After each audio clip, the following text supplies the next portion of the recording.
Ilikuwa ni usiku wa giza nene lililotanda katika mji wa Sundred. Jiji hilo lilikuwa maarufu, na siku hiyo mvua kubwa ilikuwa ikinyesha kwa kasi ajabu, ikiambatana na radi nzito zilizopasua anga. Kijana mmoja aliyefahamika kwa jina la Suleiman alikuwa kwenye pikipiki yake akirejea nyumbani majira ya saa 5 usiku. Mbele yake alimwona mwanamke mjamzito akiwa anatapatapa huku akimpungia mkono kwa shida ili amsaidie. Suleiman akiwa hana huruma alipita bila kusimama, huku akisema kwa dharau, "Hivi ndo vichawi vya barabarani?" Mwanamke yule alimtua ametoka na damu nyingi sana, na alijifungua hapo hapo kwenye maji kwa chungu mengi. Alimtoa mtoto wake kwenye maji asife, huku akimweka kifuani. Alijisahau kuwa yupo katikati ya barabara ya vumbi iliyokuwa na maji mengi kama mtu akiwa na tabasamu. Alijiambia, "Mwanangu, sijui nikupe jina gani litakalokufaa." Asante Mungu, nitakuita Joshua, maana alisimamisha jua wakati wa vita. Mimi nimekuita kwa heshima ya mama kwa mwanae.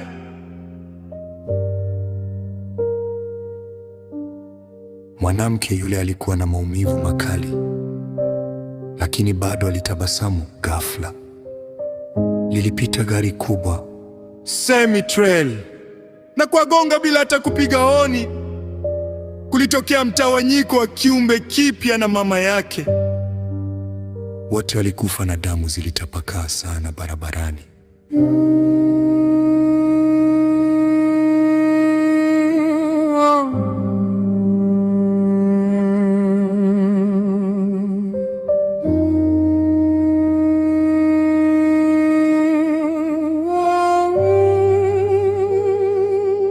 Turudi nyuma kidogo. Ilikuwa ni mwaka mmoja uliopita. Aziza alikuwa binti wa pekee kwa mama yake, mwenye umri wa miaka 20, na hakuwa amewahi kuyajua mapenzi. Siku moja Aziza alikutana na kijana aliitwa Zaki. Walikuwa marafiki kwa miezi 9 tu, na Aziza alimpenda sana Zaki. Siku hiyo Aziza alienda kwa Zaki, mtoto wa mwenyekiti wa eneo hilo, ambaye alikuwa na makazi yake hapo kijijini. Zaki alimkaribisha. "Oh, Aziza, karibu sana. Sasa hapa ni kwangu. Kuwa huru mama, hapa ni mji wako." Aziza alijibu, "Nashukuru sana Zaki, asante kwa ukarimu wako." Zaki akaendelea, "Usijali rafiki, unaweza kukaribia chungami kwangu." Aziza akasema, "Hapana, mimi naogopa. Nilikuja kukusalimia tu, ngoja niondoke." Zaki alimshika mkono Aziza na kumpulizia pumzi masikioni. Aziza alihema kwa hofu kubwa. "Zaki, tafadhali, naomba uniruhusu niende, niache." Zaki akamlazimisha na kumwingiza chumbani kwa nguvu. Alimfanyia ukatili wa kubaka na kumlawiti bila huruma, kisha akamfukuza.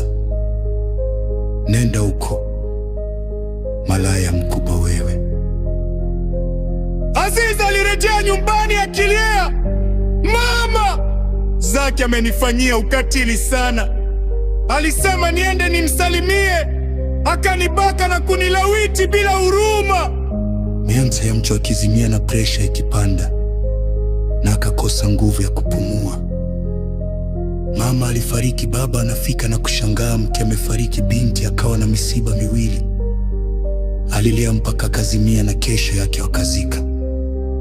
Baada ya mwezi mmoja, Aziza akaanza kutapika na kumwa sana. Bage alimpeleka hospitali na majibu yakaja na gono, ukimwi na mimba. Baba alichukia sana. Wakiwa njiani kwenye eneo lenye miti, baba alimkamata binti yake shingoni na kumkaba. "Wewe malaya, Umalaya wako ndio umesababisha mke wangu afariki. Leo nakuwa hapa haka, bora nifie gerezani. Ghafla mtu mmoja katokea na kumzuia. Hapana, stopisha baba Joy, usifanye hivyo, usimue mtoto wako. Baada alifoka, sitia wewe malaya, tafuta mzazi mwingine, mimi sikujui. Ukija kwangu wewe ni nyama yangu, nitakukatakata kwa mapanga. Binti alimwangalia baba akiondoka kwa sera akiwa hana msaada. Alienda kwa yule aliyempa mimba, Zaki alimpokea, lakini kwa dharau kubwa. Alipoona kesi na kuwa ngumu, alimwesha Aziza dawa uzingizi na kumtelekeza porini ili afie huko. Aziza alizinduka akiwa kwenye mvua na uchungu ukamshika. Nipo tukiwa na chifu chake barabarani likatokea.